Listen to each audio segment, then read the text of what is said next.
let's take a look at some of the great fill handle tricks. Go to File, Open, and choose the fill handle tricks file.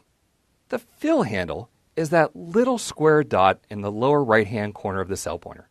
This is a great trick for any time that you need to create a new worksheet from scratch and you need to fill in numbers along the left side or along the top. So here in cell A1, I have the word January. If I click the fill handle and drag, Excel will start to fill in February, March, April. Go all the way down. If I go past January, it starts over. It's a great way to fill in all the months of the year. It also works for days of the week. So I have Monday in B1, select that cell, drag the fill handle and drag, Tuesday, Wednesday, Thursday. In cell C1, I have quarter one abbreviated. Click the fill handle and drag. It fills in quarter two, quarter three, quarter four, and then is smart enough to start over again at quarter one. It also works if you spell out the word quarter. Click the fill handle and drag. Or if you just use Q1. I occasionally do my seminar for teachers, and it amazes me that Excel is able to take the word first period and accurately extend that. All right, so clearly Excel is pretty smart here. It can extend months, days of the week, quarters. It can even extend first period. Let's put in the number 1 in cell I1. If I would drag the fill handle here, what would you expect that I would get? Given that it can take months and days and quarters and periods, you would certainly think we would get 1, 2, 3, 4, but we don't. When we drag the fill handle, it gives us 1, 1, 1, 1. So frustrating. Now, most people know that if they fill in the 1 and then the 2 and select both cells, Excel will extend the series properly. However, there's a great trick.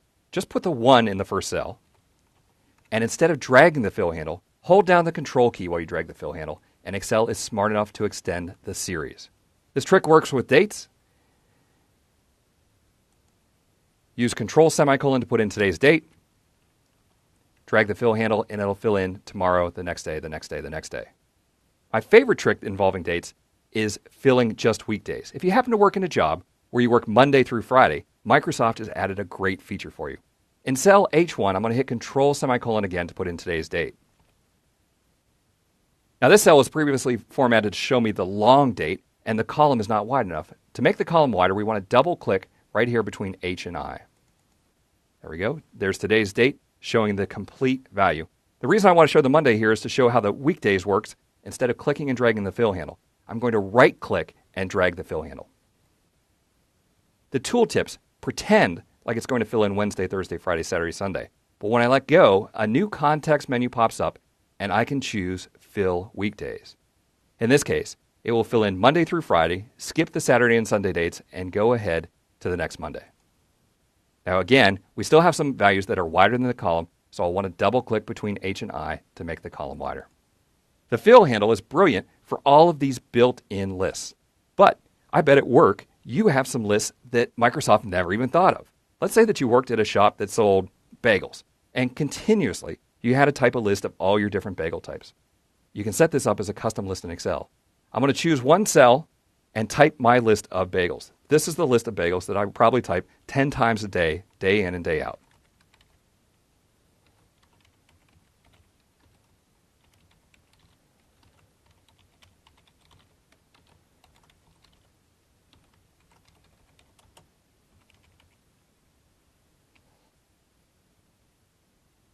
I want to select that list and go to the File menu, or the menu that used to be called File, and choose Excel options.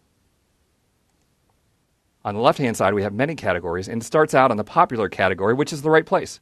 Choose the Edit Custom Lists button.